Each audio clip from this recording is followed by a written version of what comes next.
la présentation va se découper en 3 temps.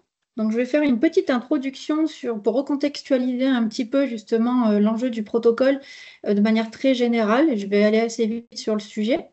Et ensuite, je laisserai la parole à Titouan et à Johanna d'Ecodev qui vont vous présenter le protocole dans ses grandes généralités. Et ensuite, on va vous laisser un temps d'échange auquel vous pourrez directement prendre la parole sur l'application. Donc, juste pour vous faire, je n'ai pas préparé d'items en particulier parce que tout est à dispo sur le site internet du CNC et que je voulais aller assez vite sur cette introduction-là.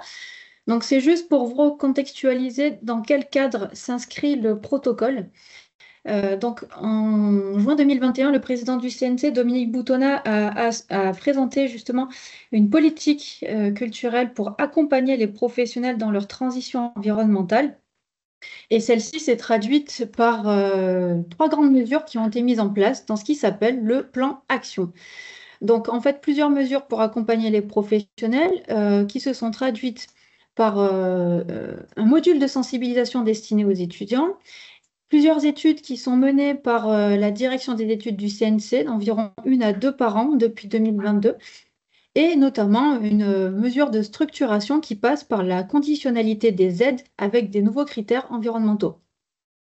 Donc, les critères environnementaux qui ont été intégrés aux aides financières du CNC ont été effectifs depuis le 1er janvier 2024. Il y a eu une progressivité avant, en 2023, mais vraiment effective depuis l'année 2024, concernant les aides à la production, déjà dans un premier temps, en particulier pour les œuvres de fiction, donc court-métrage, long-métrage, séries unitaires et les documentaires.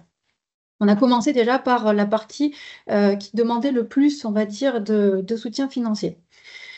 Donc, cette éco-conditionnalité des aides va être ensuite étendue aux œuvres animation et jeux vidéo à partir du 1er mars 2025.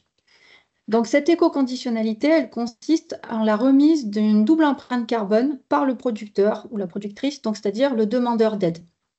À savoir la remise d'une empreinte carbone prévisionnelle, donc avant le tournage de l'œuvre, enfin en tout cas la création de l'œuvre, et une empreinte carbone au moment où l'œuvre a été achevée. Pour pouvoir réaliser ces empreintes carbone, les demandeurs d'aide doivent passer par des outils homologués par le CNC. Donc c'est cette phase-là qui nous intéresse aujourd'hui. C'est-à-dire que le CNC a voulu travailler sur un protocole, c'est-à-dire donc en fait un cahier des charges, pour pouvoir proposer aux professionnels des outils de mesure d'empreinte carbone vraiment adaptés à leur secteur. On ne voulait pas justement qu'il y ait des outils trop généralistes qui ne permettent pas aux professionnels d'entamer leur transition de manière efficace. Donc, c'est ce qui a été réalisé dans le cadre de la première conditionnalité avec un premier protocole destiné pour les œuvres en prise de vue réelle. Et maintenant, donc, nous avons travaillé avec l'aide du cabinet Ecodev à la publication d'un protocole pour les œuvres nativement numériques, donc animation et jeux vidéo. Donc, c'est le but du webinaire d'aujourd'hui. Donc, vous présenter dans les grandes lignes ce protocole dont vous avez déjà pris connaissance depuis juillet dernier.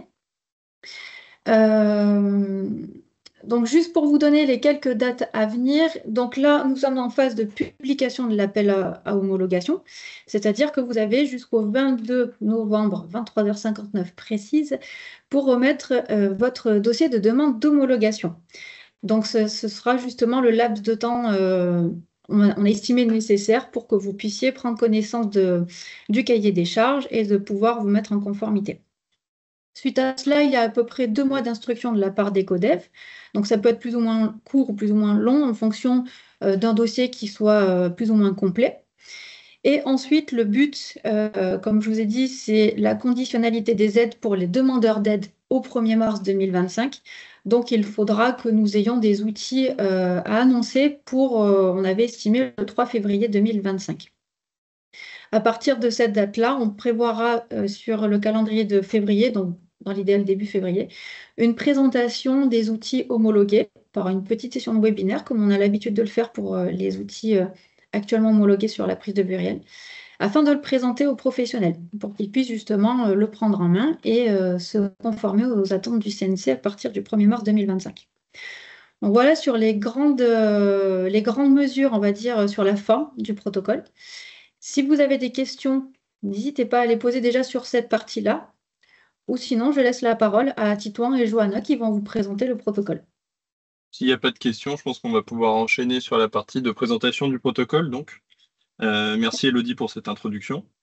Tito Ostertag, moi je travaille au sein du cabinet de conseiller Codev et effectivement on a accompagné le CNC dans la mise en place de ce protocole et le but d'aujourd'hui c'est à la fois de vous le présenter et de pouvoir répondre à vos questions sur les sujets de ce protocole d'homologation. Pour commencer la présentation de ce protocole, ce qu'on vous propose c'est un peu de cercler le périmètre du protocole en question avec notamment les œuvres qui sont concernées par ce protocole.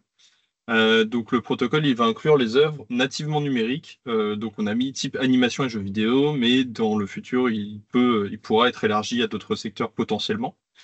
Euh, on a fait le choix d'exclure les œuvres qui étaient majoritairement prises de vue réelle, les techniques de stop motion et les œuvres immersives, donc les casques de réalité virtuelle par exemple, enfin en tout cas les œuvres qui étaient réalisées pour des casques de réalité virtuelle en particulier. Cela dit, si une œuvre type jeu vidéo, elle inclut une séquence qui, elle, est tournée en prise de vue réelle, c'est pas un souci dans le sens où il suffit que l'éditeur, en fait, calcule ses émissions de gaz à effet de serre de la séquence en question via un autre outil de prise de vue réelle qui est homologué par le CNC et qui n'est pas le sujet du protocole actuel, pour pouvoir disposer de ces émissions et les inclure dans le calcul global des émissions de gaz à effet de serre de l'œuvre nativement numérique qu'on considère. Et effectivement, pour l'instant, le choix a été fait de laisser de côté les techniques en stop motion pour pouvoir potentiellement les inclure dans un prochain protocole, dans une évolution du protocole actuel en tout cas. Donc on vous a bien un petit tableau en bas à gauche avec l'ensemble des œuvres concernées, les secteurs, les techniques, les formats et les genres. Et si on regarde bien à chaque fois, donc on a précisé les grands formats, les grandes techniques, les grands genres qui sont concernés par ce protocole, mais on ne peut pas être exhaustif complètement, donc on a quand même laissé des catégories autres. Et le but, c'est que ces catégories autres, elles visent à aller chercher l'exhaustivité sur les autres œuvres. Par exemple, il y a un sujet qui va se poser sur des séries d'animation dans lequel le format autre, il va pouvoir permettre potentiellement d'inclure le format des saisons en fait de séries d'animation pour pouvoir faire une empreinte carbone potentiellement de toute la série et pas forcément de faire l'empreinte carbone de tous les épisodes ou en tout cas de reporter pour chacun des épisodes. Euh, Concernant donc le sujet des œuvres comprenant la prise de vue réelle, on vous a fait un petit schéma, donc je ne vais pas revenir forcément trop longtemps dessus parce qu'on a expliqué les grandes lignes. Mais encore une fois, l'enjeu, c'est de se dire, c'est pas parce qu'il y a une séquence qui a été tournée en prise de vue réelle qu'elle est complètement mise de côté. C'est plutôt que les émissions de gaz à effet de serre de cette séquence ne seront pas calculées via les outils, on va dire, d'animation classique, les outils destinés à l'animation jeux vidéo classique, et ça sera plutôt un outil prise de vue réelle qui sera utilisé pour le calcul de ces émissions de gaz à effet de serre dans le but de les réintégrer par la suite. L'un des sujets qu'on a trouvé un petit peu difficile à appréhender, c'est la prise en compte des studios et des équipes de production partenaires, donc on souhaitait revenir dessus. Donc, pour être tout à fait clair, l'enjeu, c'est que l'ensemble des outils, ils vont inclure des espaces utilisateurs différents pour chacune des parties prenantes de la fabrication d'une œuvre. Et il faut aussi que ces espaces utilisateurs ils garantissent la confidentialité des données de chacune de ces parties prenantes l'une par rapport à l'autre. Et donc, l'équipe de production qui va souhaiter déposer l'empreinte carbone complète de la fabrication d'une œuvre, il aura accès qu'aux émissions globales et réparties par poste sous les différents formats réglementaires des autres partenaires qui auront participé à la fabrication de l'œuvre.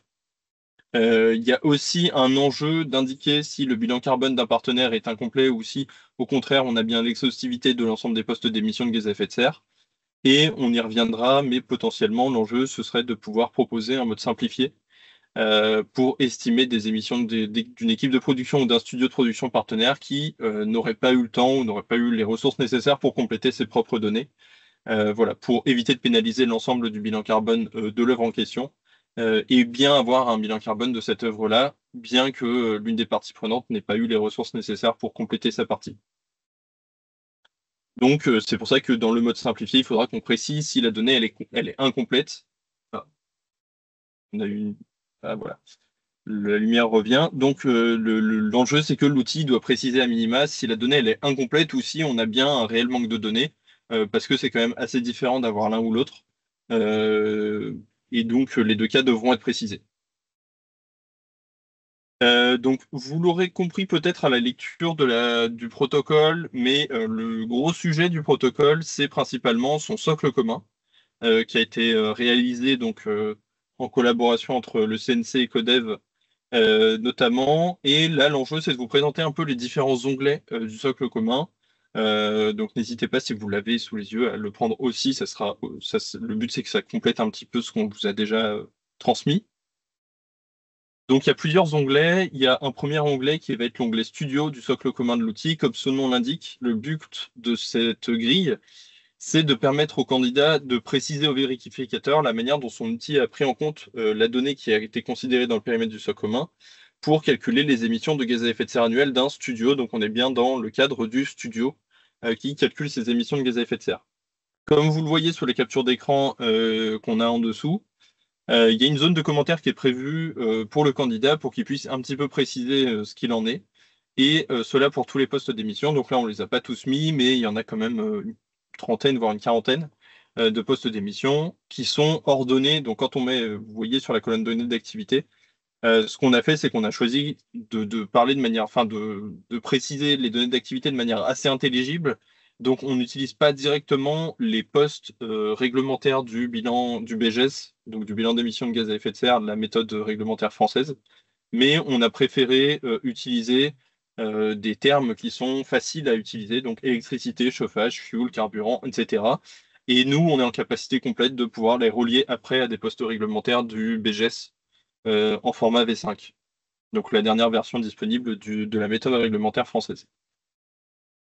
D'ailleurs, on va tout de suite le préciser, on y reviendra peut-être après, mais attention parce qu'en français, on a tendance à dire on fait le bilan carbone et en fait, c'est un petit peu une erreur quelque part de le faire comme ça. En fait, quand on calcule les émissions de gaz à effet de serre d'une œuvre, par exemple, mais ça peut être vrai pour tout, hein, ça peut être pour une entreprise, etc., on fait un bilan d'émissions de gaz à effet de serre. Donc c'est pour ça ce qu'on appelle un BGS.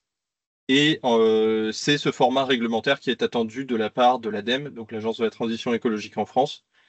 Cela dit, en France, la méthode qui est utilisée pour faire ce BGS, c'est la méthode bilan carbone, dans la très grande majorité des cas, parce que ça n'aurait pas nécessairement de sens de le faire différemment. Et donc, généralement, on parle de faire un bilan carbone, et en fait, c'est un peu un abus de langage. Et notamment, quand on fait un bilan d'émissions de gaz à effet de serre dans des pays anglophones ou dans des pays qui ne sont pas la France, on va plutôt utiliser une autre méthode qui est la méthode GHG protocole. Et donc, il y a des passerelles qui existent entre le GHG protocole et la méthode bilan carbone parce que c'est deux méthodes qui sont un peu sœurs. Mais en tout cas, voilà, c'est important de préciser ça et d'avoir toujours en tête un petit peu que, en fait, ce qu'on fait, c'est bien un bilan d'émissions de gaz à effet de serre et pas directement un bilan carbone. Même si, si on est sur une échelle française, on utilise la méthode bilan carbone. Donc, voilà pour l'onglet Studio. On a ensuite un onglet œuvre du socle commun de l'outil. Vous l'aurez compris, le but de cet onglet œuvre, c'est bien d'avoir le calcul d'empreinte carbone des œuvres en question. Et on a choisi de le subdiviser en deux sous-ensembles. Un premier qui va être la grille pour l'équipe de production et qui permet en fait de regarder comment est-ce que les émissions de gaz à effet de serre ont été calculées de la part de l'équipe de production. Et pour cette partie-là, on a choisi, en accord avec le CNC, de rajouter une colonne que vous avez tout à droite de la capture d'écran, qui est en fait l'adéquation avec un devis type CNC des données d'activité attendues. Donc, ce qui permet à une équipe de production de prendre le devis CNC sous les yeux et de faire un mapping entre ce qui est attendu de la part du calcul d'empreinte carbone par rapport au devis qu'ils ont sous les yeux.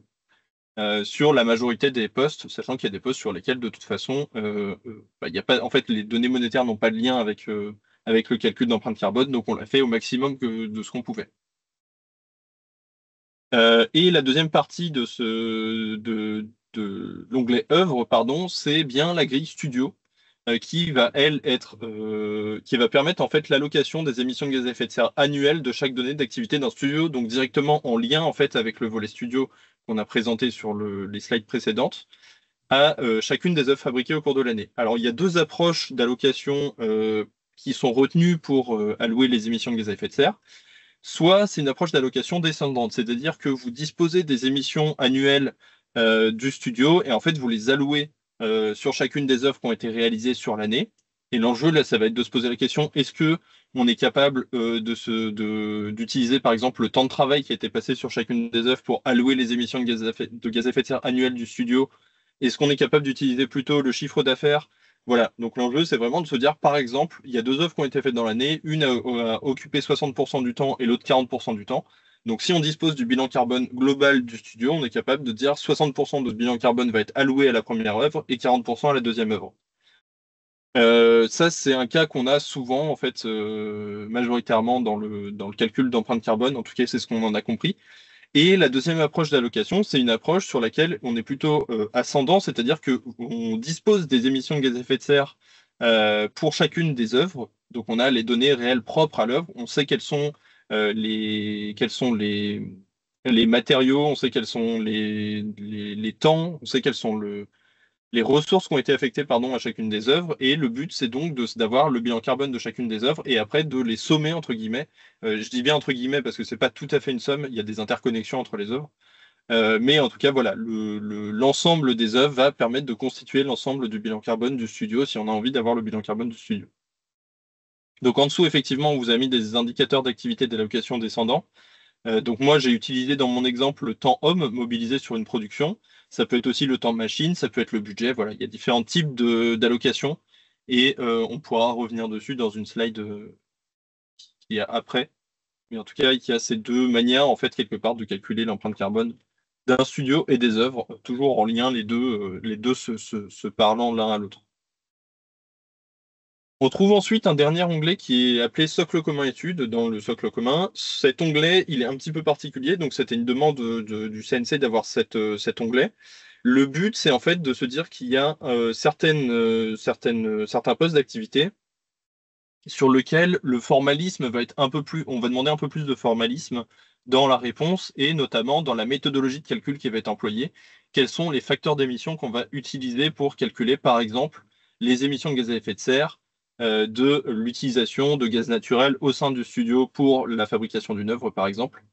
Donc voilà, le but c'est d'imposer quelque part une méthodologie de calcul pour quelques postes d'activité, avec une liste de facteurs d'émission imposés quelque part, qui est normalement exhaustive pour le périmètre de la France continentale en tout cas. Et ça permet vraiment au CNC, en fait, cet onglet, de faire des études sur le calcul des émissions de la fabrication d'une œuvre. Voilà, donc quelque part de regarder en fait si les différentes œuvres sont capables de pouvoir utiliser ce formalisme pour calculer ces émissions de gaz à effet de serre. Elodie, je ne sais pas si enfin Elodie et l'ensemble des collaboratrices du CNC, je ne sais pas si vous souhaitiez ajouter quelque chose, mais en tout cas voilà ce qu'il en est dans les grandes lignes de cet onglet-là. Bah, pour le socle commun à études, en fait, juste de préciser, mais ça, on vous l'a mis dans le protocole, mais ça ne mange pas de pain de le redire. En fait, ce socle commun à études va être complètement transparent pour les utilisateurs. C'est-à-dire que un producteur qui va réaliser son empreinte carbone, lui, ne va extraire que le socle commun, enfin l'export CNC général. Donc automatiquement, celui-ci, c'est vraiment à destination du CNC à partir de l'outil même, par le biais de l'interface CNC que vous aurez créé. Donc un producteur ne va pas du tout voir ce socle commun étude, enfin le résultat. Par contre, dans son export général, il va avoir le résultat de l'export général et le résultat du socle commun étude, parce que les deux vont être différents étant donné que le socle commun étude ne collecte pas la totalité des postes du socle commun. Donc c'est juste une information pour lui, mais en tout cas, cette partie-là est vraiment destinée au CNC dans le cadre des études sur les postes qui ont été jugés être stratégiques pour pouvoir mesurer l'impact environnemental. Tout à fait. Donc voilà un petit peu pour la présentation des différents onglets du socle commun qui, encore une fois, constituent un peu le squelette de ce protocole, en lien aussi avec la grille de critères, bien sûr. Mais voilà, ça permet quand même de cercler pas mal le calcul en fait, des émissions de gaz à effet de serre au réel de chacune des œuvres en question et des studios qui sont aussi reliés à ces œuvres-là. Justement, on va passer maintenant aux méthodes de calcul. Donc, sans trop rentrer dans les détails techniques, l'enjeu, c'est un peu de vous aider à comprendre ce qu'il en est hein, en termes de calcul de l'impact carbone de la production d'une œuvre. Donc, on en a déjà parlé, je ne reviens pas dessus sur le socle commun qui est en deux volets. Mais comme vous le voyez, quelque part, il y a deux manières, hein, encore une fois, d'allouer donc des émissions de gaz à effet de serre. Et le schéma qu'on vous a mis en dessous, c'est un schéma qui est la méthode ascendante, c'est-à-dire qu'on vient prendre l'empreinte carbone de la création de l'œuvre 1, l'empreinte carbone de la création de l'œuvre 2, et en consolidant ces deux empreintes carbone-là, on obtient le bilan carbone global de l'entreprise. En sachant que, bien entendu, généralement, quand on fait l'empreinte carbone de la création d'une œuvre, on a en fait deux sujets, un la partie production, l'autre la partie vide bureau, et l'enjeu c'est de pouvoir se dire que cette partie vide bureau, on va pas la laisser de côté. Elle fait bien partie aussi hein, de la vie du studio, donc quand on a fait le bilan carbone global du studio, il faut bien prendre en compte l'ensemble de cette vie de bureau. Et donc par la vie de bureau, on entend quoi? On entend des achats de services, on entend les déchets, des achats de biens tels que les repas, donc la restauration des collaborateurs fait partie aussi de ça. Le chauffage, l'éclairage des locaux, bien entendu, participe aussi de la vie du studio et a permis quelque part la création des œuvres, donc doit être pris en compte dans ce bilan carbone studio. C'est tout ça qui est à prendre en compte. Voilà. Et donc on le retrouvera bien à un moment ou un autre dans le bilan carbone du studio. En ce qui concerne donc la prise en compte des œuvres non concernées par le protocole dans le bilan annuel des studios. Donc en termes de volet studio, le calcul de l'empreinte carbone annuelle d'un studio, on l'a dit, doit inclure l'ensemble des données d'activité du studio, y compris celles relatives à des œuvres pour lesquelles la réalisation d'un bilan carbone n'est pas obligatoire, donc par exemple les publicités. Le but, c'est bien d'inclure ces réalisations-là dans l'empreinte carbone du studio.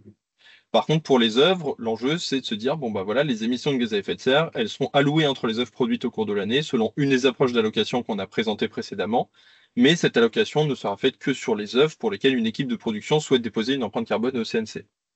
Donc, quelque part, pour simplifier un petit peu mon propos, l'étape d'allocation, elle va exclure automatiquement toutes les émissions de gaz à effet de serre qui vont être imputables à des offres non concernées par le protocole. Donc, on a pris en exemple la publicité, mais ça peut être d'autres choses aussi. Par exemple, des offres qui ne seraient pas concernées par le protocole pour des raisons X ou Y. Voilà. Donc ça, c'est important de le noter aussi. En termes d'allocation des émissions de gaz à effet de serre, une petite précision sur quelques données particulières. Donc, le calcul de l'empreinte carbone de la fabrication d'une œuvre, il doit bien inclure l'ensemble des flux des studios directement liés à la fabrication d'une œuvre. Donc, par exemple, on en a déjà parlé, mais la consommation énergétique et la fabrication des machines utilisées rentrent bien dans ce processus-là. Et l'ensemble des flux liés au fonctionnement interne des studios, mais qui ne sont pas directement corrélés à une œuvre donnée. Donc, c'est ce qu'on a appelé la vie de bureau, c'est-à-dire les déplacements domicile-travail, la restauration des collaborateurs, etc. Le but étant, encore une fois, que la somme des empreintes carbone des différentes œuvres qui ont été fabriquées au cours d'une année, elle représente l'empreinte carbone globale du studio déclaré. On a quand même quelques cas particuliers qui sont par exemple des dépenses de recherche et développement pour des œuvres futures. Dans ce cas-là, est-ce qu'on les prend en compte ou pas? Ça, le but, ça va être un peu de voir avec vous. C'est-à-dire que si les dépenses de recherche et développement du secteur sont stables d'une année à l'autre, ça peut être intéressant quelque part de prendre en compte les dépenses de fonctionnement sur l'année en question. Si par contre on a des pics, c'est-à-dire que pour une raison X ou Y, sur une année, il y a eu beaucoup de dépenses de recherche et développement, mais sur d'autres années, bah, il n'y en a pas. Là, il va falloir qu'il y ait une discussion qui soit réalisée parce que ça risque en fait quelque part de faire un pic aussi du côté des émissions de gaz à effet de serre. Et donc, il n'y a pas nécessairement de besoin de les prendre en compte dans les dépenses de fonctionnement. Voilà pour cette partie-là. Et pour le parc de machines, y compris celles qui ne sont pas utilisées directement pour des œuvres, bah là, on rentre dans les cas d'approche, hein, soit l'approche descendante, soit l'approche ascendante. Donc l'approche descendante, le but, c'est de répartir l'ensemble du parc de machines et donc aussi les machines non utilisées pour de la production entre les différentes œuvres produites. C'est un peu moins précis, bien sûr, que si on utilise une approche ascendante, c'est-à-dire qu'on est capable de dire pour une œuvre donnée, voilà les machines qu'on a utilisées, voilà le temps dédié qu'on a utilisé avec ces machines-là. Quelque part, le fait d'utiliser l'approche ascendante, ça va vous permettre aussi de valoriser des œuvres éco-conçues plutôt que de partir de l'empreinte carbone studio et de la répartir en faisant des prorata entre les différentes œuvres réalisées sur l'année. Donc voilà pour ces cas particuliers. En termes de format réglementaire, Donc ça revient un petit peu sur ce que je disais précédemment, mais il faut bien distinguer trois choses. La méthode réglementaire de réalisation des émissions de gaz à effet de serre en France, qu'on appelle la méthode BGS V5. Donc c'est la version 5 en fait de la méthode réglementaire.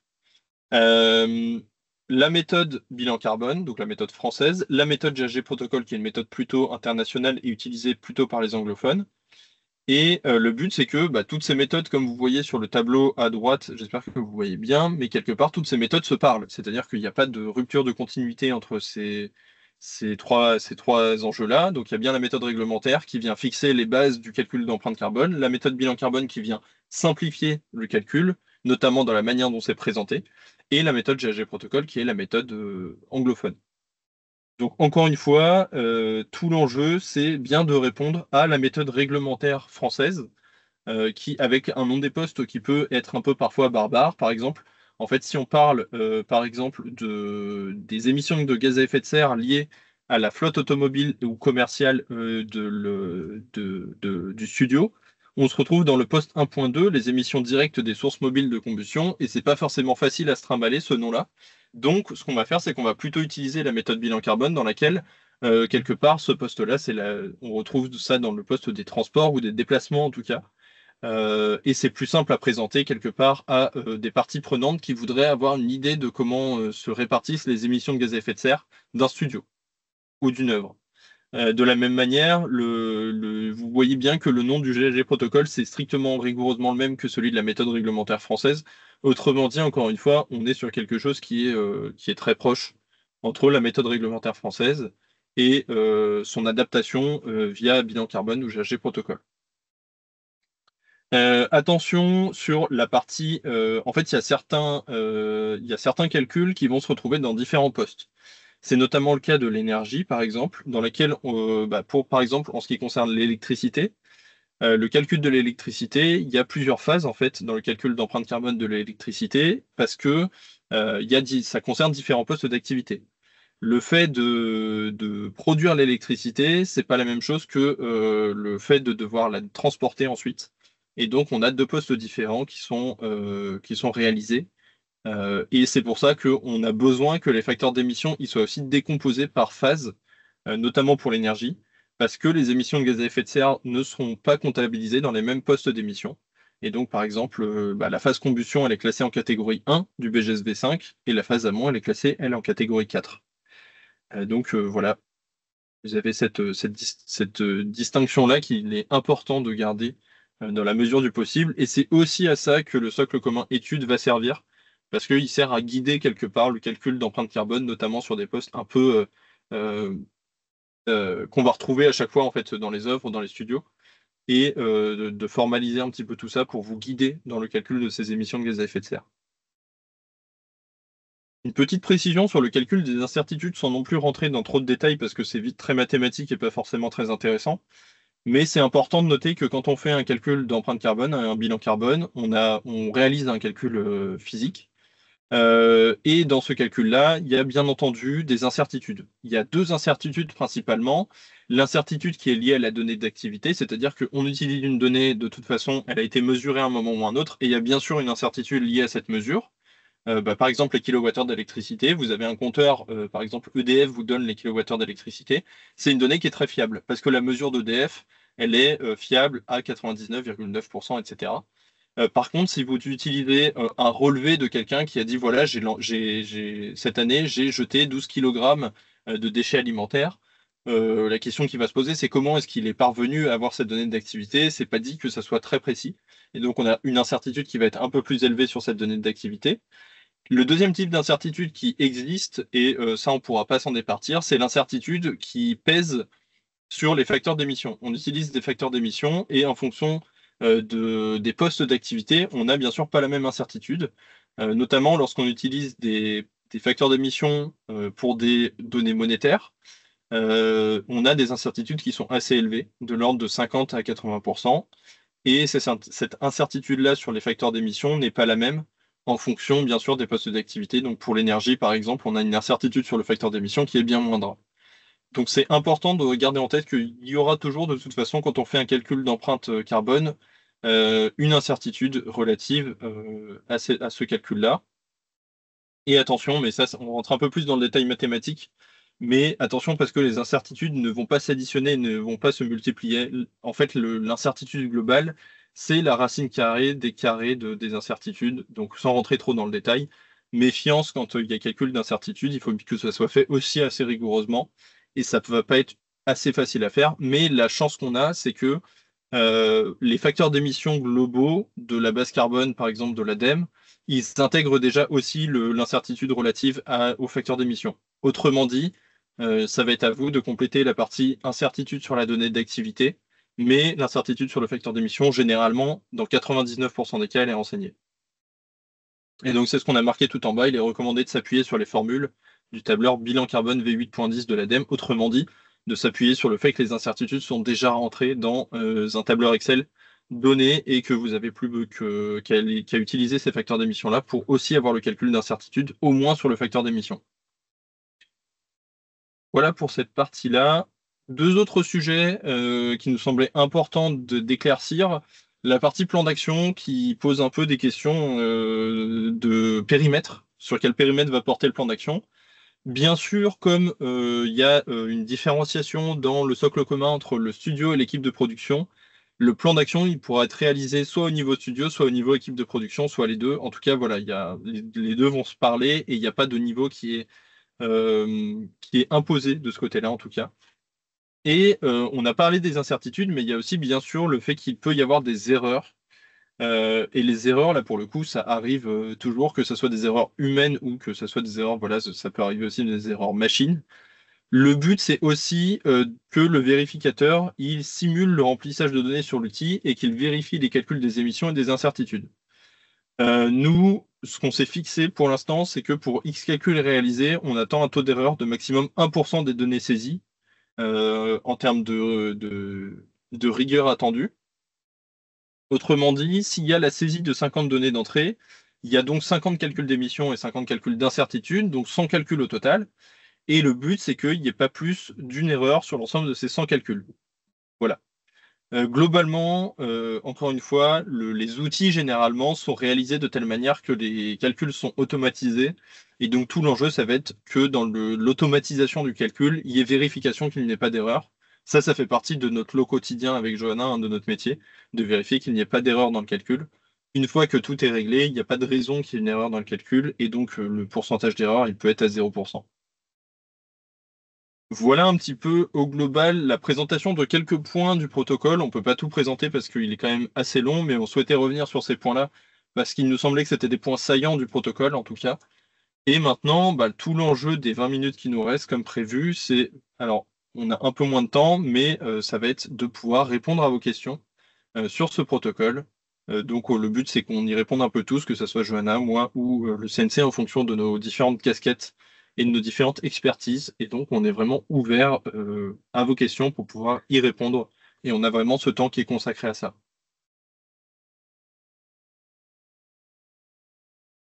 Alors moi je vois pas nécessairement les personnes et les questions Ouais. qui seraient en place. Ce qu'on peut faire aussi c'est quitter la présentation parce qu'on n'en a plus trop besoin maintenant. Donc je vais arrêter le partage pour pouvoir vous voir tout simplement. Coucou Frédéric, on vous écoute. Ok, merci beaucoup Johanna, merci beaucoup à toutes et tous. Merci Elodie, merci aussi Titouan. On a toute une liste de questions, donc on va se les répartir avec Jean-Baptiste Arnaud de la société de développement Adelium, Jean-Baptiste de Timto, qui est au comité scientifique de Carbulator. Une première question de mon côté, c'est sur les coproductions. Donc, ce qui est prévu, c'est qu'il y a un mode simplifié. Là, dans la présentation, Titouan, vous avez dit que c'était quelque chose d'optionnel. Je n'avais pas remarqué ça, donc je m'en réjouis. Est-ce que vous pouvez confirmer cela? C'est donc bien optionnel de proposer ce mode simplifié parce qu'on ne voyait pas trop bien comment le proposer, si ce n'est comme pour la prise de vue réelle, de dire que le producteur, et comme on le fait déjà dans Carbulator, que le producteur peut saisir une donnée qui lui a été confiée par le prestataire. C'est ça, donc le calcul est bien optionnel car on est conscient que le secteur est encore peu mature sur les facteurs d'émission qui existent ou des ratios moyens d'activité qui permettraient de faire ce calcul de manière précise. Et donc vraiment, ce qui est obligatoire à minima, c'est que l'outil soit en mesure de dire, en revanche, si le bilan carbone est incomplet ou non, pour qu'on sache à minima que l'on a une incertitude sur le calcul. Donc vraiment savoir si le partenaire a fourni quelque chose de complet ou non. Ça, c'est vraiment le D'accord, minimum obligatoire. d'accord. Très bien, très clair. Merci, Héloïse. Deuxième Euh, question, je te laisse la parole, Jean-Baptiste. Pardon, je ne sais pas si on enchaîne toutes les questions Pardon, qu'il y a plus Frédéric, je tard. voulais juste compléter justement cette partie-là.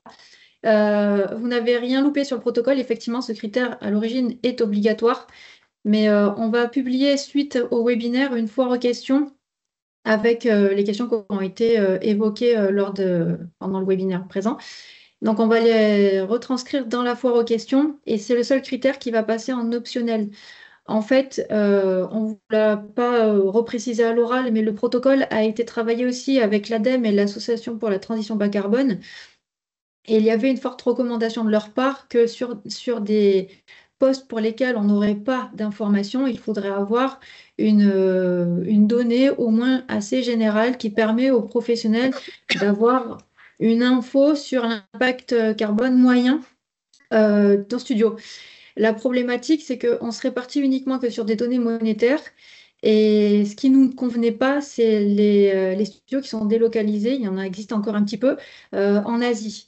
Donc automatiquement, on aurait un résultat qui serait quand même assez moindre par rapport aux prestations de services qui sont quand même moins onéreuses en Asie qu'en France. Comme on lutte contre ces délocalisations-là, on ne voulait pas avoir un effet incohérent avec la politique financière française. Du coup, on a décidé de le passer aussi en optionnel, notamment pour les raisons surtout qu'évoque Johanna sur les questions de maturité et aussi pour ces incohérences-là. Donc, effectivement, le critère est obligatoire dans le protocole, mais on le fait passer en optionnel. C'est le seul critère qui bouge et qu'on précisera de manière très formelle dans la foire aux questions. D'accord, super, merci. Est-ce que j'enchaîne ou est-ce que Giros, est-ce que Geoffrey, tu veux poser des questions de ton côté? On alterne? Une chacun?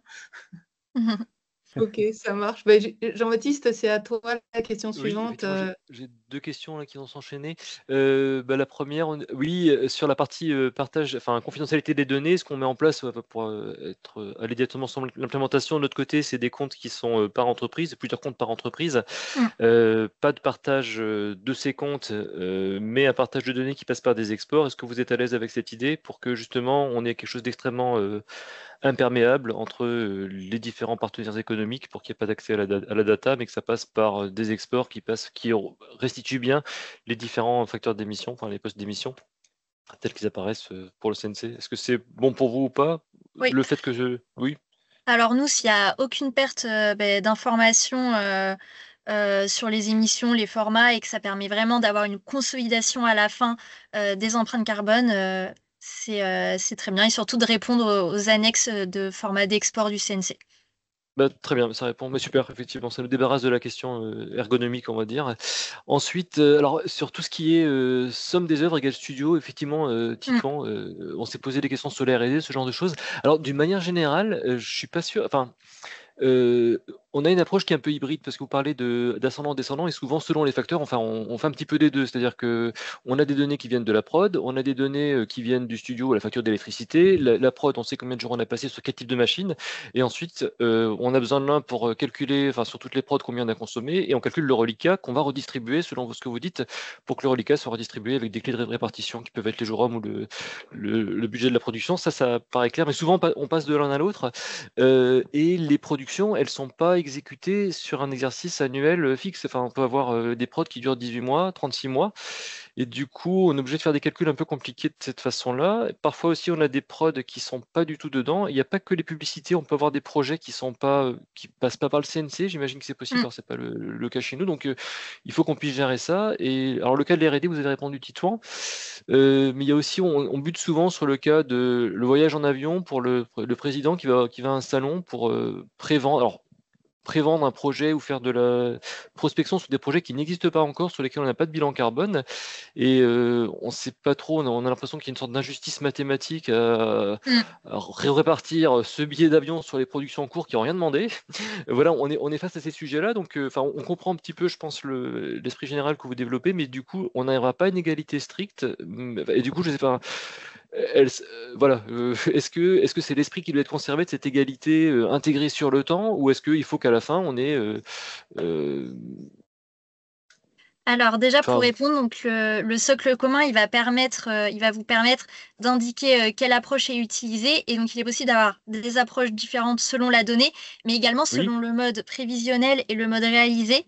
Et donc nous, ce qu'on prône évidemment, c'est d'avoir le plus possible de méthodes ascendantes, donc de données réelles. oui, Et donc en fait, l'approche descendante, elle doit être vraiment utilisée lorsque la personne, l'utilisateur, a pas l'information et qu'elle va juste devoir rentrer l'empreinte carbone totale des déplacements, allouer au prorata d'une donnée d'activité. Et effectivement, on va malheureusement allouer des choses qui n'ont pas du tout été utilisées par les œuvres et qui vont donc les impacter de manière négative. Et c'est là que l'approche ascendante, qui est plus dure à compléter car elle nécessite une vraie donnée propre au projet, donc savoir exactement quel déplacement professionnel a été utilisé pour telle œuvre, et donc d'avoir quelque chose de précis. Et, euh, et donc, on est conscient que malheureusement, dans les approches descendantes, on va un peu pénaliser les œuvres. mais merci, mais j'ai quand même l'impression, on a besoin les deux, c'est-à-dire qu'on a besoin de l'approche descendante pour garantir l'égalité dont vous parlez, en fait. L'approche montante garantit, enfin ascendante, pardon, elle garantit qu'on a les données réelles, mais il va rester un reliquat, et ce reliquat, on peut le répartir que par l'approche descendante. Donc ce que je C'est ça. comprends de votre réponse, c'est qu'il faut tout répartir, quoi qu'il arrive. On répartit tout, sauf des cas de R&D ponctuels. Enfin, je sais pas, ok. Et on passe de l'un à l'autre. Ok, ok. Et Pardon, pour mais Oui, pardon, vas-y. excuse-moi, JB, je Non, je voulais. t'en prie, je t'en prie. Sur le parc de machines, qui est l'autre exemple, Mm. nous, ce qu'on a prévu, c'est une approche en réalité ascendante sur le parc de machines, puisqu'on a un inventaire global dans Carbulator, mais après, pour chaque production, on dit exactement combien de personnes travaillent et on va utiliser les ordinateurs qui sont réellement, enfin, on va affecter à l'œuvre les ordinateurs qui sont réellement utilisés par une production. Donc, il y a forcément des machines résiduelles sur le studio. Et est-ce que, je voudrais vraiment comprendre, est-ce que ces machines résiduelles, qui peuvent être très importantes dans un studio d'animation, à un instant T, il peut y avoir jusqu'à 60-70% des machines qui ne sont pas utilisées, est-ce qu'elles doivent être véritablement réparties sur les productions en cours, ou est-ce qu'on peut les laisser sur le studio? Non, du coup, effectivement, on va les laisser sur le studio.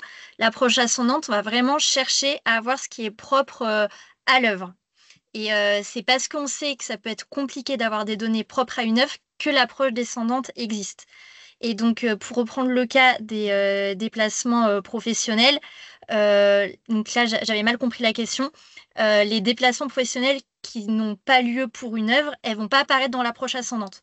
Donc, il ne faudra pas chercher à les répartir. Par contre, elles vont apparaître dans l'approche descendante et on est conscient effectivement que ça va pénaliser le bilan carbone de l'œuvre.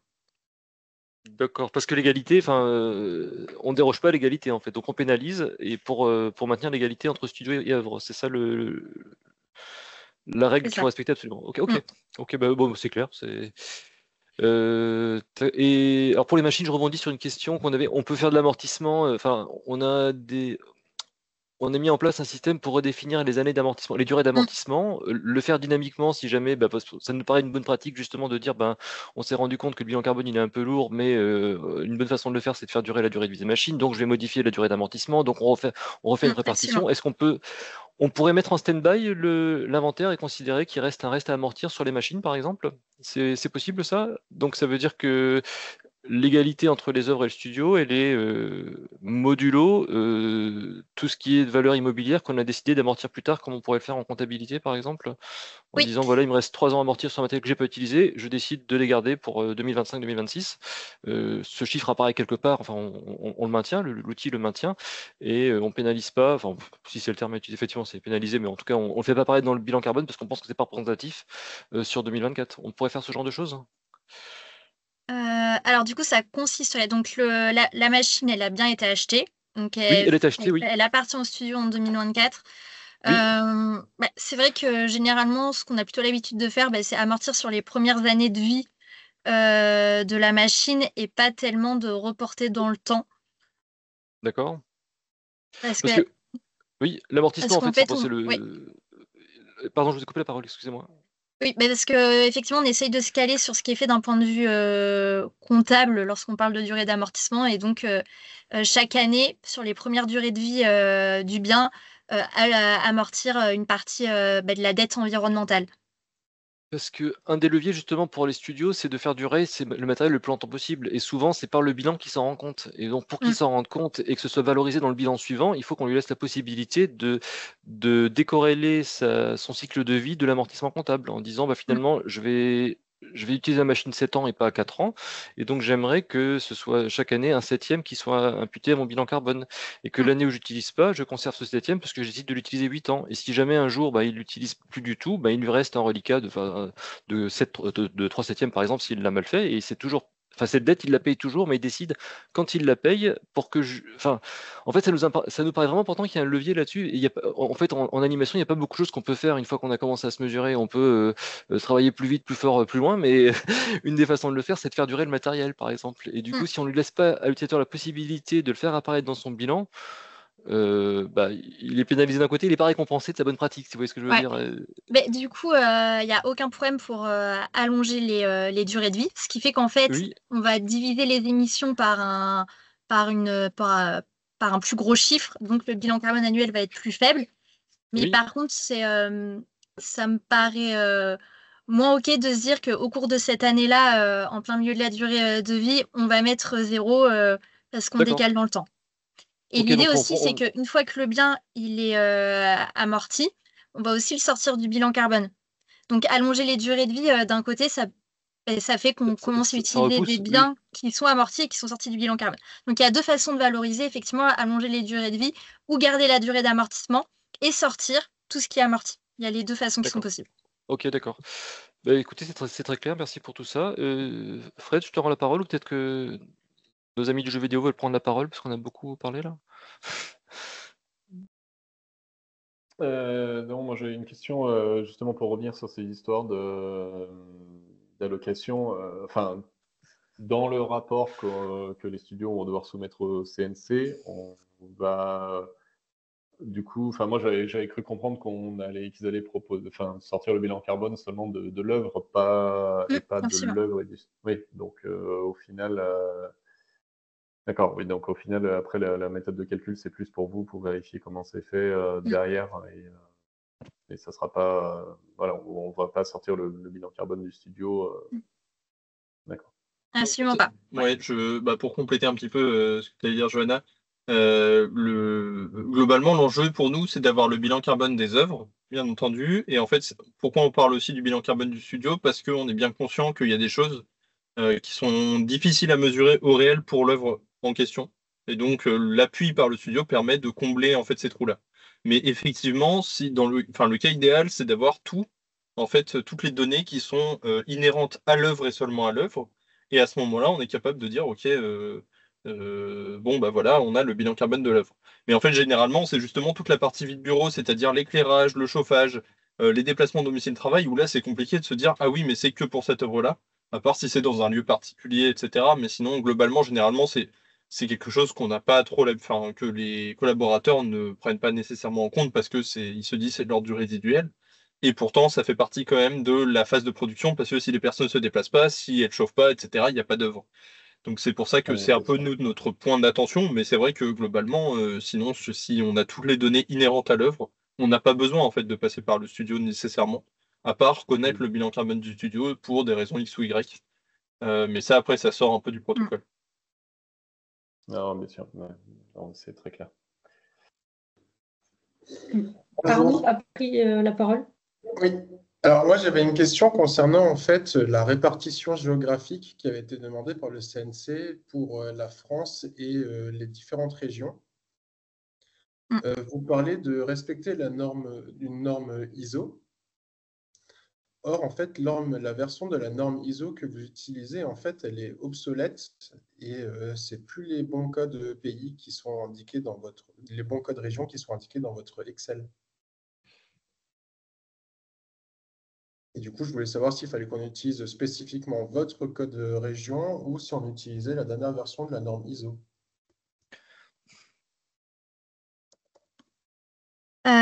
Alors, vous parlez des codes régions dans quel Excel pour qu'on les retrouve? Après, bon, c'est une question. Là, on peut noter le point pour vérifier après la réunion pour qu'on puisse continuer les questions sur les dernières minutes, mais on note qu'il y a un écart sur les régions demandées dans le protocole versus la nouvelle norme ISO et qui font qu'on vérifie cet écart. On va regarder de notre côté, effectivement, et on fera une réponse justement à toutes les personnes qui auront participé au webinaire. Et on mettra à jour sur la FAQ si effectivement il y a bien une erreur. Merci. Je vous retrouve juste la version du document et je vous envoie ça. Parfait. Nous, on a encore des questions. Pardon, je me permets de reprendre la parole si c'est bon pour tout le monde. Jean-Baptiste, il y a la question sur l'incertitude. Est-ce que Oui, mais j'ai peur que. Pardon, Titouan a fait une démonstration de l'exigence de la chose. En fait, on voulait savoir si on pouvait passer à côté en disant que on a. Comment dire? On fait par endroit des extrapolations et que du coup, le facteur d'incertitude pouvait être absorbé par cette extrapolation, mais vous semblez dire qu'il faut qu'on arrive à faire le calcul systématiquement. Ça nous paraît. Alors, autant algorithmiquement, c'est possible sans problème, mais c'est plus pour la saisie de l'utilisateur. Des fois, ça va demander de doubler pas mal de champs pour qu'on précise à chaque fois, pour l'utilisateur précise à chaque fois. Est-ce que c'est une donnée qu'il a du compteur électrique? Est-ce qu'il l'a intuité? Est-ce qu'il l'a mesuré? Etc. Donc, ça nous paraît assez lourd pour. Ça pose la question de la lourdeur, mais vous y tenez, je crois que c'est normal, c'est réglementaire, c'est ça? C'est ça. Après, donc là, on ne l'a pas mis, mais on pourra le joindre. Donc, il y a l'ABC, donc l'Association pour la transition bas carbone, qui définit des pourcentages d'incertitude, donc 5%, 15, 30, 50, Ouais, associés à un type de données. Donc, pourquoi pas envisager des menus déroulants avec données issues collectées d'une facture, données non disponibles mais fiables, données extrapolées à partir d'un échantillon et données statistiques sorties d'un rapport extérieur. Et juste ce menu déroulant déclenche derrière un pourcentage. Donc ça peut peut-être faciliter la saisie. Sachant que même, faut peut-être aussi sensibiliser les utilisateurs parce que plus ils vont garder une trace de comment ils ont collecté la donnée, plus ça va être facile pour eux en fait de mettre à jour un processus de collecte et de suivi de la qualité. Bien sûr, ok. Sachant qu'on est d'accord que justement dans la méthode ABC, là, quand on utilise des facteurs monétaires, on est sur une donnée connue en ordre de grandeur, en fait. On est sur les 80% d'incertitude sur du coup, là, vous parlez de l'incertitude sur le facteur d'émission. Donc, les incertitudes sur les facteurs d'émission, ils sont fixes, ils sont disponibles dans les bases de données. Et là, ce qu'il va falloir intégrer, c'est l'incertitude sur la donnée que va saisir l'utilisateur. Du coup, la donnée monétaire, si elle est collectée sur une facture ou dans les comptes, l'incertitude, elle a 0%. Elle est fiable. Oui, bien sûr. Oui, pardon. J'ai mélangé deux choses. Et l'incertitude globale, en revanche, on est d'accord, je ne l'ai pas vu dans le document, dans le protocole, il n'y a pas d'incertitude globale à proposer à l'utilisateur. C'est pas demandé dans le protocole. Elle est calculée, du coup, c'est ça? On doit la calculer? Si. Ouais, donc elle doit être calculée. C'est donc ce qu'on met dans le protocole qu'il faut que ça soit en conformité avec la méthode de calcul la dernière en vigueur, qui est à ce jour celle de l'ADEME avec donc la fameuse racine carrée du carré des incertitudes. Donc on a remis la formule pour une ligne de données. D'ailleurs, il y a une petite erreur, il faudra changer le 4 par 5%. Et si vous avez accès au tableur ADEME, ça vous permet de voir encore plus facilement comment sont rentrées les formules sur les différentes données. Oui. Mais ma question, c'était sur le facteur d'émission, le facteur d'incertitude, l'incertitude sur la donnée totale, les émissions totales du studio ou d'une œuvre. Est-ce qu'on doit calculer l'incertitude au global ou est-ce qu'on la calcule seulement au niveau de chaque poste, en fait? Il faut du coup fournir l'incertitude globale. En gros, en fait, pour ce protocole, on s'est vraiment projeté dans une optique de publication réglementaire. Donc, D'accord. l'utilisateur, s'il doit communiquer ce bilan carbone à l'ADEME ou alors à son groupe pour une publication CSRD, il faut qu'il soit en mesure de fournir tous les éléments qui permettra d'être en conformité. D'accord. Une autre question, on doit donc faire ces versions format BGS, format bilan carbone et format GHG protocole. Pour le bilan carbone, la question c'était est-ce que c'est vraiment indispensable parce que c'est un format de plus et il est assez peu utilisé, il n'est pas utilisé sur le plan réglementaire. Et puis la deuxième question en même temps, c'était sur la partie GHG protocole. Normalement, on devrait retraiter certains postes comme les immobilisations, comme l'énergie éventuellement, enfin l'électricité sur certains, si on en a la possibilité. Or, on n'a pas toutes les données, on ne collecte pas toutes les données pour faire ce travail de retraitement. Du coup, on va sortir un bilan GHG protocole qui va être inexact. Comment est-ce que vous parez à cette difficulté? Alors, du coup, pour le GHG protocole, pour nous, il y a 3 distinctions significatives par rapport au BGS en termes de méthode. Donc, il y a la fameuse distinction des phases. Non, pardon, ça, on l'a également dans le BGS. Donc, pour les amortissements, enfin les immobilisations, dans le GHG, on va regarder que ce qui a été acheté au cours de l'année. Et ça ne va pas être amorti. Du coup, en fait, lorsque dans les outils, on va demander à renseigner l'inventaire, ce qu'il faut prévoir, c'est de demander si l'équipement a été acheté au cours de l'année, oui ou non. Et du coup, le calcul va prendre en compte uniquement ce qui a été acheté au cours de l'année. Donc, faire un filtre sur les oui. Et ensuite, ça, c'est pas amorti. Donc, en fait, on va être dans le cas où si un studio renouvelle tout son parc informatique au cours d'une année, sur cette année-là, il va y avoir une explosion des émissions, donc on en est conscient. Et du coup, les œuvres produites au cours de l'année vont être pénalisées. Donc ça, voilà, on sait que c'est propre au GHG protocole. Nous, on n'est pas du tout en phase avec cette méthode de calcul, mais elle est comme ça. Et du coup, effectivement, en France, heureusement, on privilégie le BGS qui amortit. Et donc, les empreintes œuvres qui seront communiquées par ailleurs au CNC, elles seront à ce format-là, donc bien amorties. Après, haute distinction, le GHG protocole ne regarde pas les déplacements des visiteurs. Donc, nous, on n'a pas mis cette donnée comme obligatoire dans le socle commun. Si c'est une donnée qui souhaite être intégrée, parce qu'on est dans des cas où, pour les studios, il y a peut-être beaucoup de visites, donc à voir si c'est une donnée qui vous paraît pertinente, ça peut être intégré. À savoir que du coup, le GHG ne le prend pas en compte. Et après, ça va être pour l'énergie, la différence entre les facteurs d'émission en location base et en market base. Donc, quand on parle de location base, c'est qu'on prend vraiment le réseau du moyen du mix du pays. Donc, c'est le facteur d'émission de la France qu'on a dans la base carbone. Et le GHG autorise l'utilisation de facteurs d'émission de fournisseurs. Donc, par exemple, si on a un fournisseur d'électricité verte, ça va permettre de mettre en avant ce type d'énergie. Donc, le GHG l'autorise. Nous, on ne le pousse pas forcément. On peut utiliser le location base dans les deux méthodes. Donc ça, c'est à votre discrétion. Si vous souhaitez avoir un outil plus exhaustif, ça serait d'intégrer des facteurs d'émission fournisseurs en plus dans les bases de données de FE. Geoffrey a une question.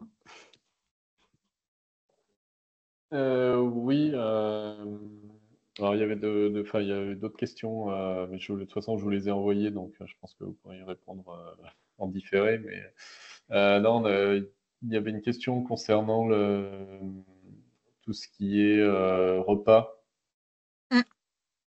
A priori,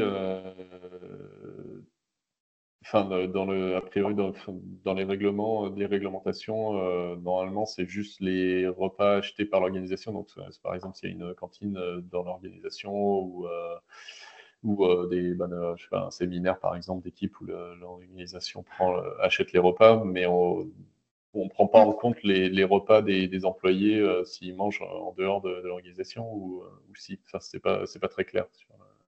Oui, alors, donc effectivement, pour la disponibilité de la donnée, regardez ce qui est acheté par l'entreprise et les cafétérias, c'est le minimum.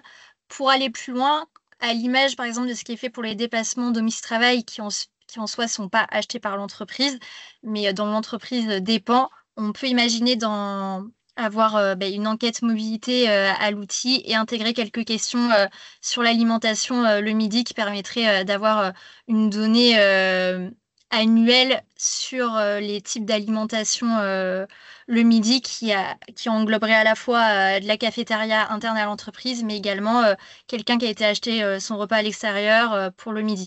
Et en fait, ça permet d'avoir vraiment pas d'écart dans le périmètre de données, dans le calcul d'une œuvre à l'autre, donc d'un studio qui aurait sa cafétéria et l'autre non, et de se dire ce studio a une meilleure empreinte carbone, alors que non, c'est juste parce qu'un poste est différent. Du coup, c'est vraiment pour un souci d'égalité des périmètres. Ouais, pour moi, il n'y a pas vraiment d'égalité en fait. Enfin, d'un côté, il y a un studio qui peut avoir la main mise justement sur ce qu'il propose dans sa cafétéria, alors que l'autre n'a potentiellement aucun.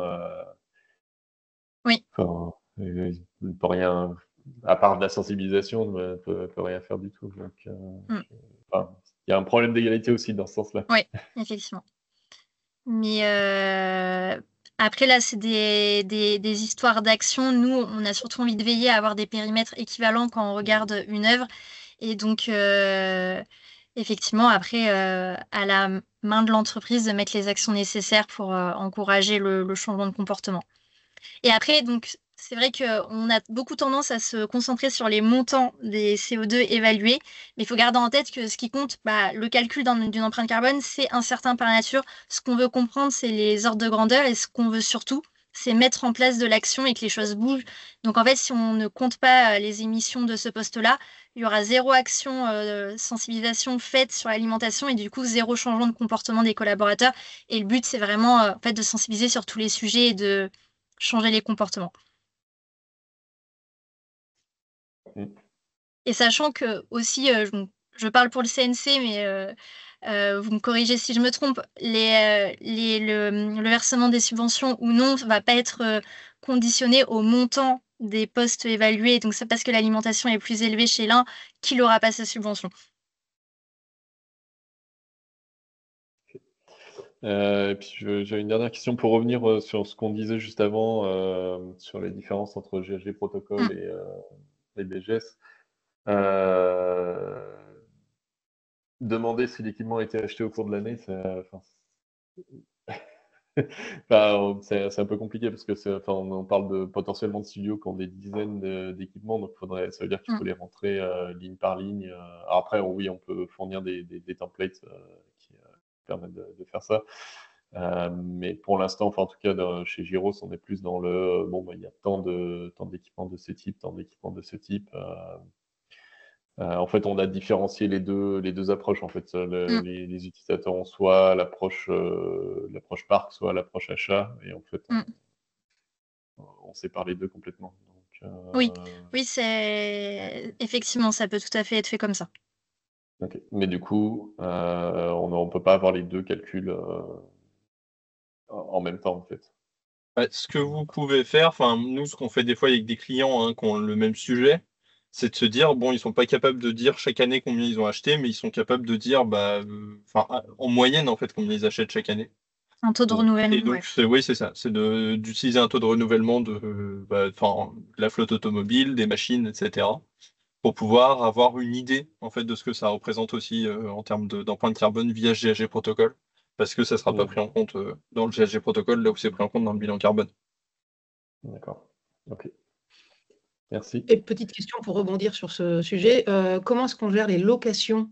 Est-ce qu'on les met bien avec le leasing? Et est-ce qu'elles sont retraitées en GHG Protocol, au sens où on prend aussi une date d'achat et donc on met tout sur l'année de l'achat? Ou est-ce que c'est différent? Alors donc effectivement, donc il y a le poste leasing amont qui existe et qui est très peu utilisé. On a beaucoup tendance à voir les émissions toutes regroupées dans les immobilisations. Donc nous, on préconise de mettre dans le leasing quand c'est de la location, d'autant plus que c'est plus clair pour l'utilisateur de parler de durée de location d'une part et de durée d'amortissement d'autre part. Et donc, nous, nous, ce qu'on considère, c'est que tout ce qui est en location, généralement, c'est des équipements neufs, donc qui ne sont pas encore amortis chez le bailleur. Donc, on va prendre, quoi qu'il arrive, tous les équipements en location. Si c'est des inventaires en unités, on va diviser par les durées de location. Et si c'est des montants, on va juste prendre les montants en euros des locations et attribuer le bon facteur monétaire. Et donc, les montants en euros de l'année d'analyse. Et en GHG protocole, est-ce que les Ouais. locations et les leasings, du coup, sont retraités aussi et pris en... Est-ce Ouais, qu'on du prend... coup, donc pour le GHG protocole, c'est le même raisonnement. On va regarder que les dépenses de location de l'année N et ce qui est en cours de location, ça ne sera pas amorti du coup. Tout ce qui est en cours de location, on va prendre l'inventaire et comme les immobilisations, on ne divisera pas par la durée de location. Ok, merci beaucoup.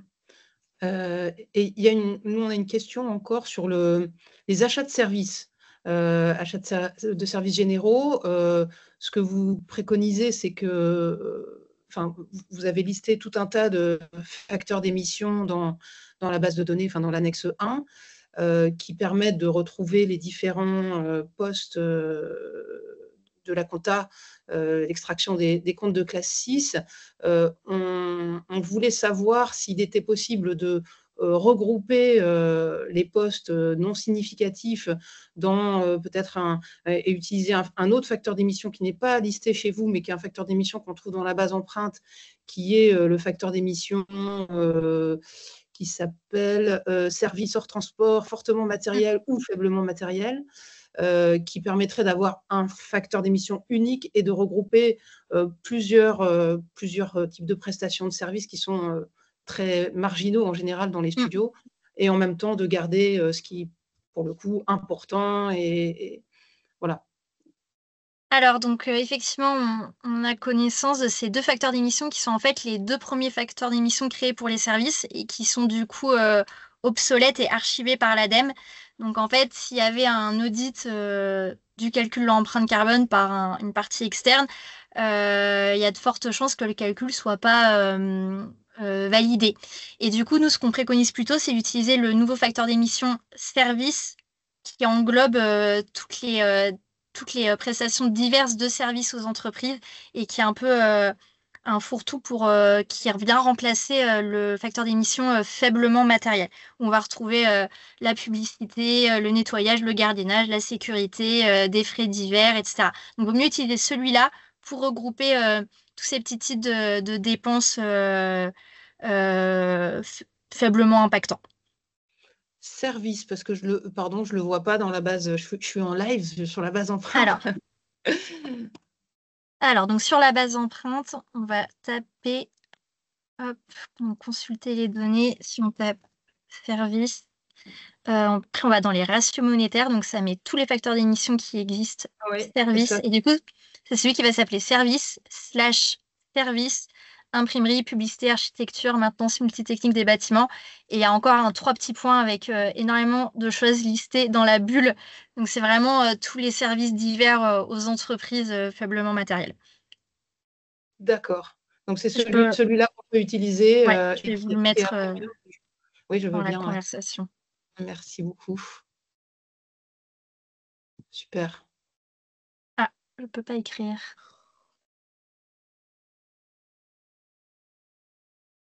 Attends, question-réponse.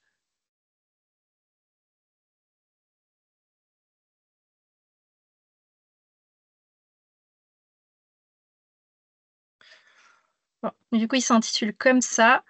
Je l'ai mis dans question-réponse. Il vaut 170 kg de CO2 par carreau. Et donc là, la bulle n'est pas fermée parce qu'en fait, le nom du facteur d'émission est très très long avec beaucoup de choses dedans. Ok, super. Merci. Oui, j'ai une question, si je peux enchaîner sur la consommation des machines. Alors, nous, on a quelques studios pilotes qui ont fait des mesures de consommation de machines, de configuration qui sont vraiment dans les studios.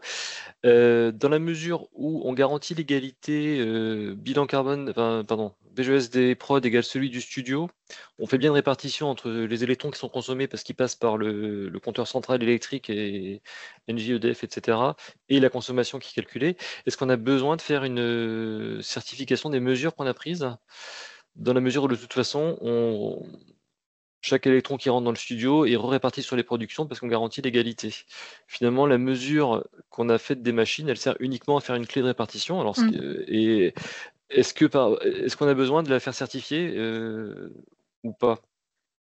Vous voyez ce que je veux dire? Enfin, on est très proche de la réalité. De toute façon, on garantit l'égalité studio égale production à la fin, parce qu'on répartit le reliquat qui arrive, enfin, toute la consommation électrique qui est de l'éclairage, mais qui est aussi le delta qu'il y a entre la valeur mesurée sur la machine extrapolée et ce qui est vraiment consommé au niveau de la facture électrique. Ce delta-là, on le répartit. Du coup, est-il nécessaire de garantir les mesures qu'on a faites, des mesures discrètes sur les machines? Alors, non, ce qu'il nous faudra juste, c'est donc une présentation des ratios qui en découlent et une explication de comment ils ont été estimés. Et nous, en fait, ce qu'on va plutôt regarder, c'est la méthode d'estimation de ces ratios, comment ils sont construits et juger plutôt de la pertinence de l'estimation. D'accord, c'est très clair. Merci beaucoup. Arnaud, ça fait longtemps qu'on ne vous a pas entendu. Oui. Allez-y. Alors, moi, du coup, j'ai une question par rapport à la base de données que vous nous avez fournie. C'est quoi l'incertitude qui est calculée par EcoDev tout à la fin, qui est différente de celle de l'ADEME?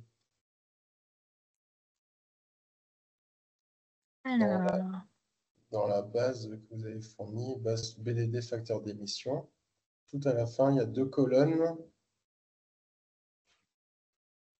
Enfin, dans la base ADEME carbone, tout à la fin, vous avez recalculé les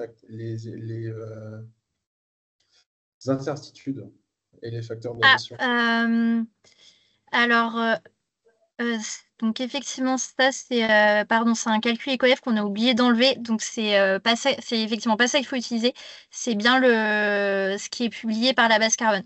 Donc ça, pardon, c'était un calcul qu'on avait fait, mais on a oublié de le supprimer. Okay. Mais donc c'est bien les incertitudes qui sont disponibles sur la base empreinte et dans les exports de l'ADEME. D'accord. Et j'ai une deuxième question concernant l'énergie. Vous demandez en fait l'électricité hors chauffage. Sauf que dans la partie chauffage, on ne retrouve pas la partie électricité. Dans la partie socle commun études. Donc ça, c'est... Je pense qu'il faudra qu'on le rajoute.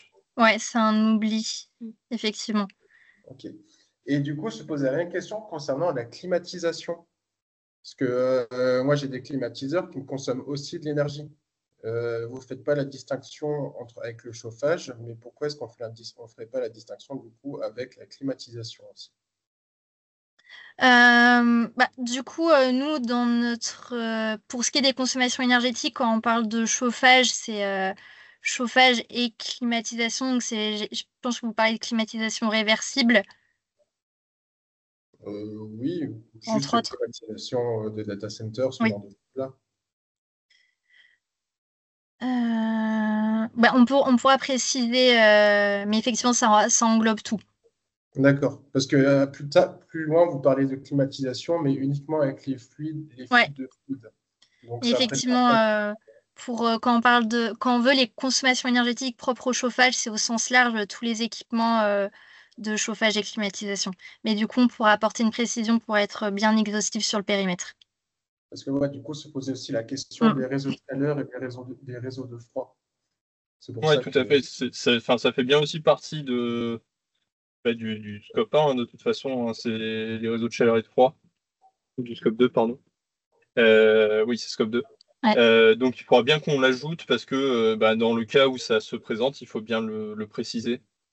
Avec un petit bémol, entre guillemets, qui est que il y a une liste assez longue des réseaux de chaleur, des réseaux de froid. Donc, pour nous, ça va être compliqué de viser à l'exhaustivité dans les facteurs d'émission qu'on va présenter. Mais en tout cas, c'est disponible. Tous les facteurs d'émission, ils sont disponibles sur la base empreinte de l'ADEME, avec à chaque fois le facteur d'émission propre au réseau de chaleur, au réseau de froid, parce qu'effectivement, c'est très local dans la manière dont c'est fait. Oui, ou sinon, il y a le facteur générique qui est autre réseau de chaleur. Tout à fait. Oui, exactement. Ouais. Ce qu'on a prévu, nous, c'est mettre les réseaux de chaleur des principales villes dans lesquelles on produit de l'animation, et puis on rajoutera au fur et à mesure en fonction de demandes d'utilisateurs. Et on mettra effectivement autre pour ceux qui Ok. veulent, qui se contentent de ça. Peut-être encore une question de notre côté, si c'est possible. Allez-y. Sur les repas, il y a marqué dans la partie socle commun études qu'il faut offrir un repas moyen, enfin la possibilité de saisir un repas moyen. Nous, on a avant tout, on donne à l'utilisateur la possibilité de saisir les repas de manière plus précise. Et on donnera dans le tooltip une information pour ceux qui n'auront pas le détail qui serait en prévisionnel, par exemple, le détail par type de repas. Est-ce que c'est suffisant ou est-ce qu'il faut vraiment qu'on donne à l'utilisateur cette possibilité de saisir un repas moyen? En fait, le repas moyen, c'est vraiment quand l'information n'est pas disponible. Donc, un studio qui n'a pas de suivi du type de régime alimentaire de ses collaborateurs, il pourra se contenter de faire le calcul. Ok, mais j'ai X collaborateurs, ils travaillent tant de jours par an, donc ça fait tant de repas consommés le midi et on met le repas moyen. Donc, oui, c'est vraiment le plan B lorsque l'information n'est pas connue. Et après, si l'information est connue, on va vers le végétarien, le poisson, le poulet ou le bœuf. Nous, ce qu'on pensait, c'était fournir une information moyenne de repas de type bœuf, végétalien, donc plus détaillé en fait que le repas moyen global. Est-ce que ça va? Puisque j'ai l'impression qu'on est plus exigeant en faisant ça. On oblige l'utilisateur à remplir par une moyenne de type de repas végétarien, etc. Et du coup, parce que c'est le meilleur niveau de granularité qu'on attend. Et du coup, le plus bas niveau autorisé, c'est lorsqu'on a 0 information pour appliquer le facteur d'émission au repas moyen. Mais si vous avez la possibilité de contraindre le remplissage avec plus de granularité, c'est très bien. D'accord, super, merci. Peut-être une question générale, mais comment ça va se passer pour la suite? Parce que là, on a des questions pour lesquelles vous nous avez apporté des réponses, mais il y a peut-être des questions qu'on n'a pas encore identifiées. Est-ce qu'on va pouvoir vous envoyer des questions? Est-ce qu'on va pouvoir avoir d'autres échanges aussi verbaux? Alors, effectivement, vous pourrez nous envoyer nos questions et celles-ci seront traitées et surtout intégrées à la FAQ pour être disponibles à tous les éditeurs si elles concernent tout le monde. Et après, pour les réunions, pour le déclenchement d'autres réunions, à valider avec le SNC comment ça pourra se passer. Donc, ça, on pourra revenir vers vous après. Exactement, voilà. On est en toute transparence sur les questions qui peuvent être posées. C'est un peu comme sur les règles de marché public. À partir du moment où il y a une question qui est posée, on la diffuse à tous. Au moins comme ça, tout le monde a la réponse et il n'y a pas de difficulté sur la connaissance du sujet. Effectivement, si après il y aura un besoin qui sera exprimé vers la fin, enfin je dirais avant le dépôt pour quelques précisions supplémentaires, on pourra réorganiser un webinaire, mais pour l'instant il n'en est pas prévu. Une question, pardon, encore, je reviens sur un point que vous avez évoqué, Titouan, pendant la présentation, sur le format. Vous avez parlé, enfin, on a court-métrage, long-métrage, épisode, unitaire, autre. Épisode est au singulier. Et vous avez eu l'air de dire que autre, c'est là qu'on allait mettre les nouvelles saisons. Pour nous, épisode, ça signifie, en tout cas dans Carbulator aujourd'hui, ça signifie, ça correspond à série. Et derrière, on demande aux producteurs de détailler le nombre d'épisodes et la durée de chaque épisode de cette série. Est-ce qu'on est bien d'accord sur cette façon d'organiser les choses ou est-ce que vous avez une autre vision des choses? Non, c'était l'idée. Enfin, Johanna, je te laisse compléter, mais... Oui, du coup, nous, initialement, on avait parlé que du format épisode, c'est-à-dire communiquer l'empreinte carbone de l'épisode. Et en fait, on est vraiment conscient qu'on n'est pas exhaustif sur toutes ces catégories. Et justement, on veut pour permettre, avec ce format autre, d'autoriser tous les formats, et surtout les formats qui pourraient être innovants à l'avenir. Et donc, effectivement, le format saison, donc c'est ce que vous avez l'air de dire, si j'ai bien compris, lorsque vous dites de nombre d'épisodes, durée et communiquer l'empreinte carbone à l'échelle de la saison après. Oui. Ouais. Et du coup, effectivement, l'idée, ce sera donc de rentrer avec le champ autre saison et donc communiquer l'empreinte carbone totale de la saison. Donc, ce sera tout à fait possible. Mais du coup, on ne met pas la saison, parce que nous, on aurait plutôt tendance à le faire aujourd'hui dans ce qu'on appelle série, que moi, je mettrais plutôt sous ce que vous appelez épisode. Est-ce que épisode, c'est uniquement un épisode, du coup? Je ne comprends pas ce qu'il y a sous épisode, en fait, pour être très clair. C'est ça, initialement, épisode, c'était l'empreinte carbone de l'épisode, mais avec le format autre, il va être possible de communiquer l'empreinte carbone à l'échelle de la saison. Parce qu'on sait déjà qu'il y a déjà des éditeurs qui proposent le type de format saison lorsqu'ils calculent l'empreinte carbone d'une œuvre. Enfin, de la série, pardon.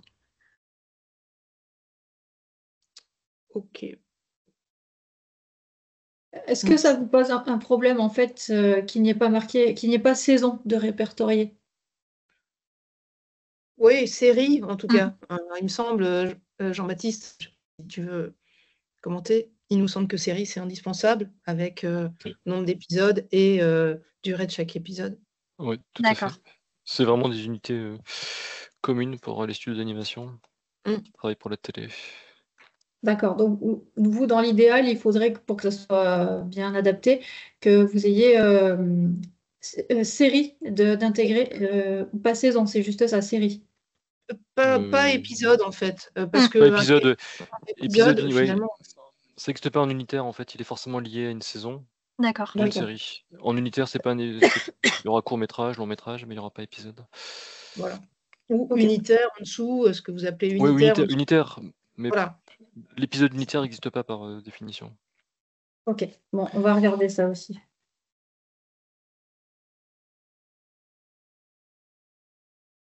Geoffrey, une question. Oui, je me souviens qu'au début, voilà, on est plus sur la page. Vous dites on exclut les œuvres en VR. Il y a une raison derrière ça, parce que au final, pour un studio de jeux vidéo, il y en a qui officient principalement dans la VR. Donc voilà, je voulais savoir pourquoi elles étaient exclues. Alors, ça exclut de la VR l'éco-conditionnalité des aides. Effectivement, les œuvres concernées par la VR ne sont pas concernées par l'éco-conditionnalité des aides, donc automatiquement ne sont pas concernées par la mesure de l'empreinte carbone. Si après des outils qui existent pour la réaliser, ils peuvent bien tout à fait le réaliser, le faire, hein. Mais en tout cas, il n'y a pas d'obligation de la part du CNC, donc on ne les a pas intégrés dans le protocole. D'accord. Non, mais oui, justement, je me demandais pourquoi elles n'étaient pas intégrées dans l'éco-conditionnalité, en fait.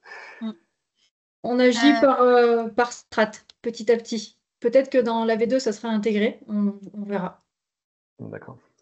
Oui, parce qu'on avait noté qu'il y avait, en plus des œuvres existantes, enfin la VR, il y a un enjeu également de matériaux avec les équipements, les casques, etc.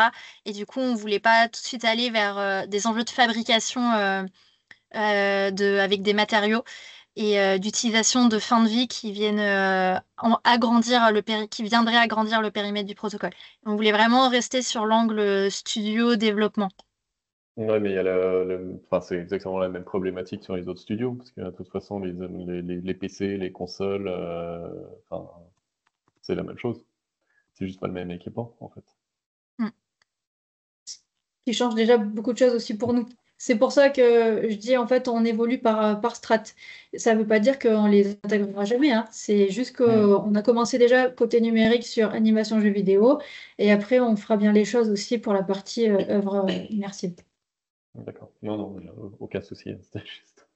C'était juste pour être sûr, pour communiquer aux studios, vu qu'il y en a qui font du jeu PC et potentiellement du jeu VR aussi. Donc, qui comprennent bien que c'est juste une partie de leur production qui est concernée.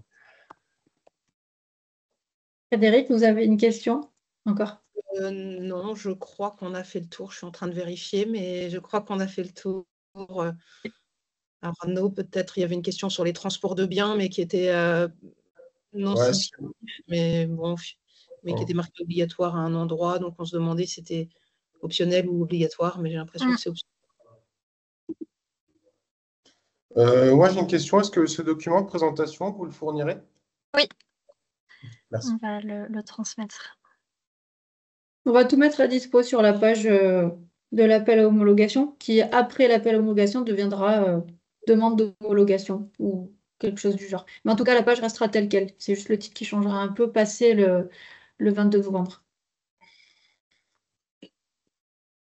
Moi, j'avais encore une question sur l'obligation de formation qui est dans le protocole. Est-ce que cette obligation de formation va être contrôlée et sous quelle forme en fait est-ce qu'il faudrait voilà juste est-ce que ça va être juste une autodéclaration en disant je me suis formé à utiliser l'outil ou est-ce on doit de notre côté prévoir un certificat de formation ou quelque chose en fait Il me semble qu'on s'était dit effectivement d'avoir une sorte de certificat de formation qui atteste. Alors attendez, je vais ouvrir le Parce que pour protocole. l'instant, de notre Oui. côté, on a plusieurs, on a des formations en présentiel en face des gens. Donc là, c'est assez facile de livrer quelque chose, mais sinon, l'outil, on l'a fait de telle façon qu'il soit autosuffisant et que les gens puissent le prendre en main, justement sans avoir besoin forcément de formation, à part un guide d'utilisation. C'est un peu la c'est- demande côté CNC, c'est que les outils soient pris en main avec facilité et qu'il ne faut pas suivre une formation pour pouvoir l'utiliser. C'est pour ça que le critère qui est évoqué est en optionnel. Donc ça, c'est vraiment si les éditeurs, si les utilisateurs veulent prouver que vraiment ils ont suivi une formation sur le sujet et qu'ils sont très aptes à l'utiliser. Donc c'est le critère E17, page 52. Et en fait, on l'a appelé certificat de compétence parce qu'effectivement, il y a un certificat qui doit être délivré pour prouver qu'il y a eu une formation de suivi. On l'a pas plus D'accord. détaillé que ça, mais effectivement, c'est D'accord, donc ça. donc c'est vraiment si eux veulent prouver qu'ils ont suivi la formation. Ok, très bien. Exactement, mais c'est pas obligatoire. Ok, très clair, merci. Merci beaucoup à tout le monde et à bientôt. Merci à vous. Merci, bonne fin de journée. Merci beaucoup. Bonne Au journée. revoir. Au revoir. Au Bonne revoir. journée. Merci, au revoir.